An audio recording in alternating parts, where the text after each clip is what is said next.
ధూళినైన నన్ను దూతగా నిలిపావు, ఎన్నిక లేని నన్ను ఏలికగా చేశావు. ధూళినైన నన్ను దూతగా నిలిపావు, ఎన్నిక లేని నన్ను ఏలికగా చేశావు. భూమి విరిగి ఫలమిచ్చెను, మేఘమిరిగి వర్షమొచ్చెను, రొట్టె విరిగి వృద్ధి చెందెను, నన్ను విరిచి వాడుకోమయ్యా.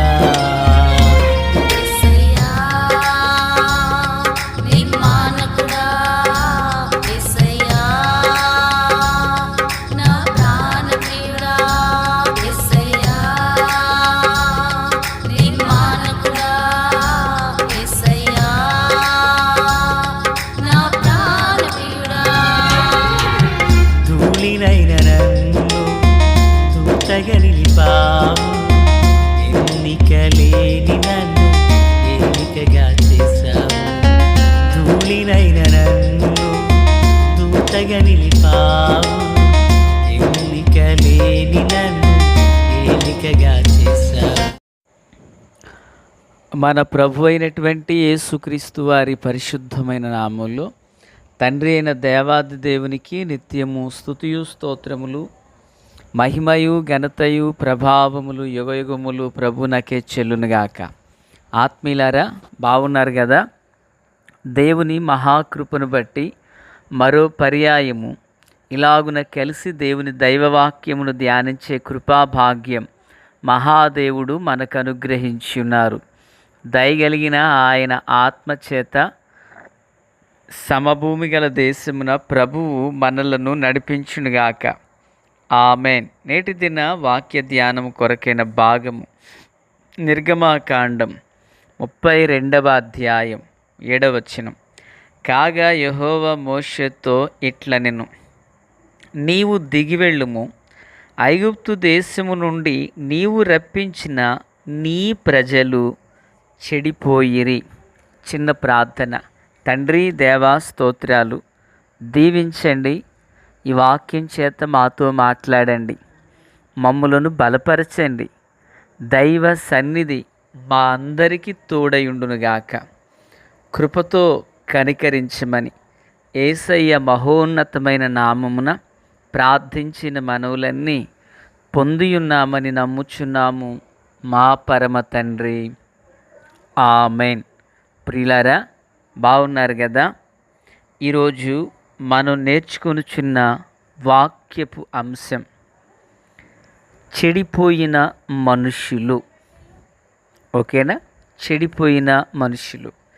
సరే, ఈ భాగంలో దేవాది దేవుడు మోషేతో మాట్లాడుతుంటున్నారు, మోషే, నువ్వు ఈ పర్వతం నుండి దిగెళ్ళిపో, నీ ప్రజలు చెడిపోయారు, ఐగుప్తుల నుండి రప్పించిన ప్రజలు చెడిపోయారు అంటున్నారు. నిజానికి దేవుడు మాట్లాడిన పదం ఏంటంటే అక్కడ నీ ప్రజలు అన్నారు, 2 చెడిపోయారు అన్నారు. అసలు నీ ప్రజలు అని ప్రభు ఎందుకన్నారు? నిజానికి ఇజ్రాయేల్ ఎవరు? దేవుని స్వాస్థ్యం కదా వాళ్ళు. ఇజ్రాయేలు నా ముద్దు బిడ్డ, నేను రెక్కల మీద మోసుకుని వచ్చిన వాడంటూ ప్రభు మాట్లాడారు. అలాంటి ప్రజను దేవుడు ఇప్పుడు మోషేతో ఏమంటున్నారు? నీ ప్రజలు. అంటే వారు బాగుంటేనేమో దేవుని పిల్లలు, చెడిపోతేనేమో మోషే ప్రజల కాదు. పిల్లరా, దేవుడు ముఖస్థుతిని కానీ కపటపు వచనాలు కానీ మనిషి ముందు వెనుక మాట్లాడే మానవ స్వభావం కాదు దేవుడు. అంటే నిజానికి వాళ్ళు చెడిపోయినా మంచివాళ్ళుగా ఉన్న వాళ్ళు దేవుని ప్రజలే. అయితే ఆ దేవుని ప్రజను మోషే అంతగా ప్రేమించాడు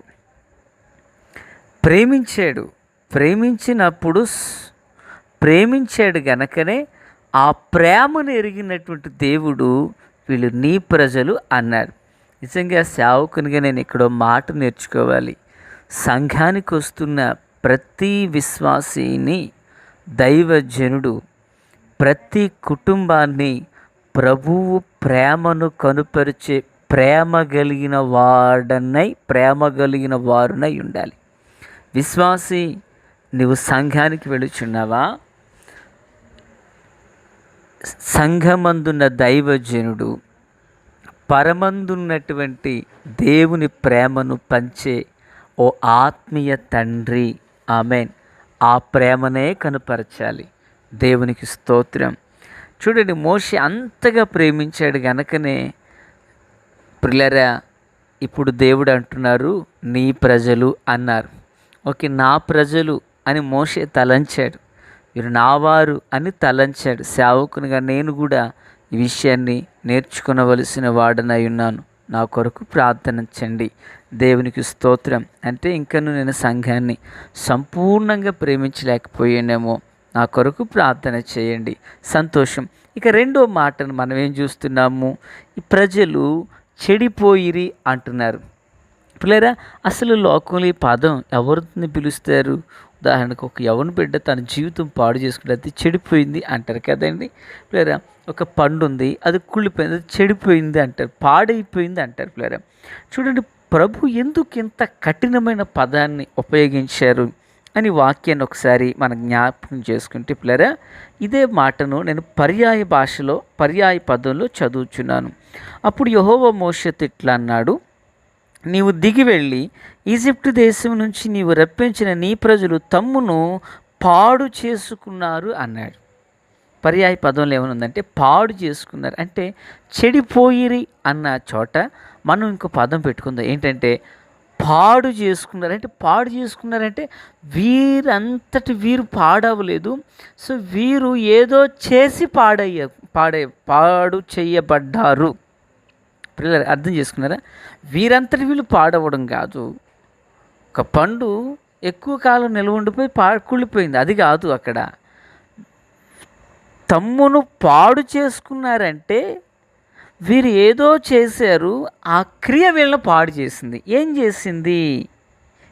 చేసింది అంటే పిల్లరా, మన గడిచిన దినాన విన్నాం. వాళ్ళు ఏం చేశారు? అహరోను దగ్గరకు వచ్చి మా ముందు నడవటానికి ఒక దేవతను చేయనంటే అహరోను ఏం చేశాడు? దూడను చేశాడు. అంటే విగ్రహారాధన. అంటే వీరు విగ్రహారాధన చేసుకునటం వలన వీరు పాడైపోయారు, వీళ్ళు చెడిపోయారు. పిల్లరా, వింటున్నారా?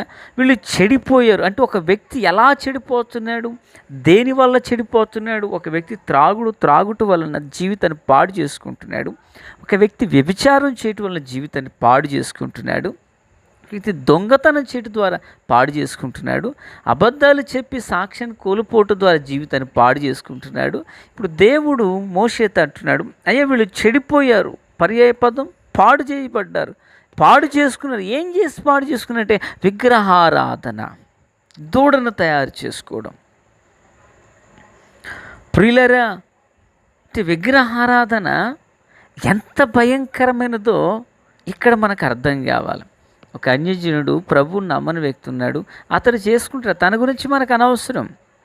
మన మధ్యలో మనం సంచరిస్తున్న ఈ ప్రాంతాల్లో ఎక్కడైనా ప్రభువుని ఎరగనటువంటి హైందవ సహోదరులు ఎంతోమంది, అది వాళ్ళ ఇష్టం, వాళ్ళు చేసుకుంటారు. వాళ్ళ గురించి వదిలే, మనకు అనవసరం.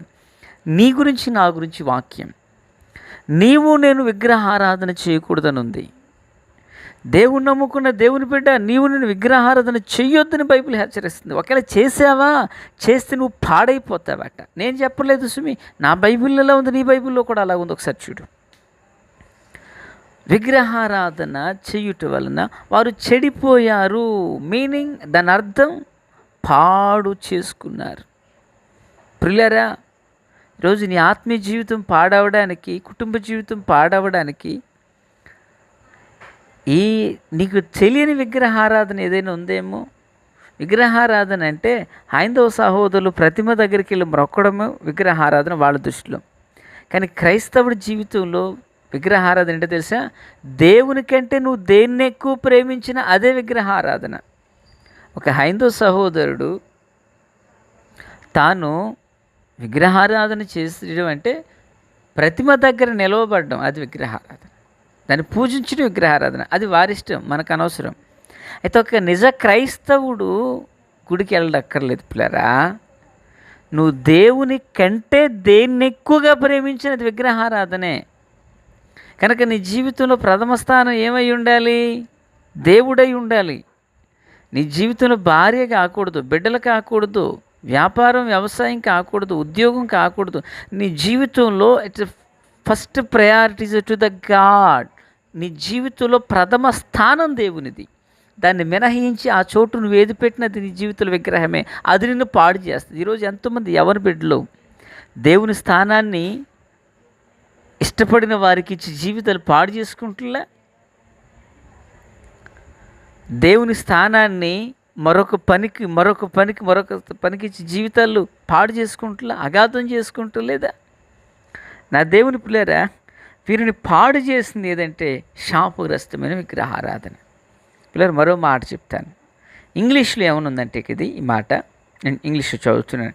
And the lord said unto the Moses, go get thee down, for the people which thou broughtest out of the land of Egypt have corrupted themselves అన్నాడు.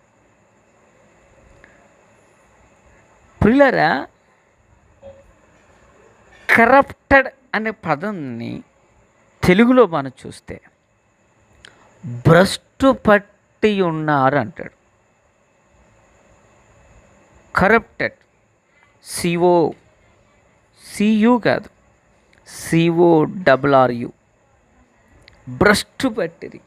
అంటే విగ్రహారాధన వీళ్ళు ఎక్కడ నడిపించింది? భ్రష్ట స్థితిలోకి లాక్కుపోయింది. పిల్లలు, ఒకప్పుడు వీరు ఎర్ర సముద్రం ఎదుట నిలవబడినప్పుడు, మహిమ మేఘం వీరు ఎదుట నడిచినప్పుడు సముద్రం ఆరిన నేలగా మారిపోతే మహిమలో నడిచిన ప్రజలండి వీళ్ళు. మహిమాయుక్తమైన జీవితాన్ని జీవించిన వాళ్ళండి. విగ్రహాన్ని ముందు ఎప్పుడైతే పెట్టుకున్నారో భ్రష్టు పట్టిపోయారట. ఈ మాటలు వించిన యవన బిడ్డ, ఈ మాటలు వించినటువంటి దేవుని బిడ్డలారా, నీ జీవితంలో దేవుడు ఉండవలసిన చోట శాపగ్రస్తమైన ఏ విగ్రహాన్ని పెట్టుకున్నావో నిన్ను భ్రష్ట స్థితిలోకి తీసుకుపోతుంది. రా, తిరిగి వెనక్కి రా, ప్రభు పాదాల చెంతకి రా, ప్రభు సన్నిధిని వేడుకో. వాళ్ళు భ్రష్టు పట్టిపోయారట. భ్రష్టు పట్టినటువంటి ఈ జనాంగం విషయంలో మోషేతో దేవుడు అంటున్నారు, నువ్వు కిందకి వెళ్ళయ్యా, వాళ్ళని బాగు చేయయ్యా అంటున్నారు. నా దేవుని పిల్లరా, దేవుని వాక్యంలో చెడిపోవడానికి గల కారణాలు ఎన్నో మనం చూడొచ్చు. ఆదికాండం 6:11 చూస్తే, భూలోకం దేవుని సన్నిధిని చెడిపోయిండును. దేవుడు భూలోకమును చూచినప్పుడు అది చెడిపోయిండును. 6:12 చెడిపోయినటువంటి భూమిని, చెడిపోయిన ప్రజను దేవుడు శుద్ధి చేయాలనుకున్నాడు, చేశారు పిల్లరా. కానీ ఇప్పుడు ఆయన శుద్ధి చేస్తారు ఎప్పుడు? తన పాపములు తను ఒప్పుకొని విడిచిపెట్టి పశ్చాత్తాపడినప్పుడు. ఇశ్రాయేలీలు భ్రష్టు పట్టిన తమ్మును తాము పాడు చేసుకుని శాపగ్రస్తమైన విగ్రహారాధనలోకి వెళ్ళిపోయి మహిమను కోల్పోయే స్థితిలోకి వెళ్ళిపోయారు. పిల్లరా, మనం అలా ఉండకూడదు. నీ జీవితంలో ఏది విగ్రహం మారకూడదు. ప్రథమ స్థానం దేవునిదే, ప్రథమ సమయం దేవునిదే, ప్రథమ ఫలం దేవునిదే, ప్రథమ జీవితం స్వాస్థ్యం దేవునిదై ఉండాలి. కృప కలుగును గాక. దేవా స్తోత్రం. వాక్యం అందరి హృదయాల్లో ఫలభరితం చేసి మేలుతో నింపి నడిపించండి. వాక్కు చేత మాతో మాట్లాడారు. ఈ మాటలు మా హృదయాలను బలపరిచి దైవ కృపను పొందుదుముగాక. ఆమెన్. Praise the lord.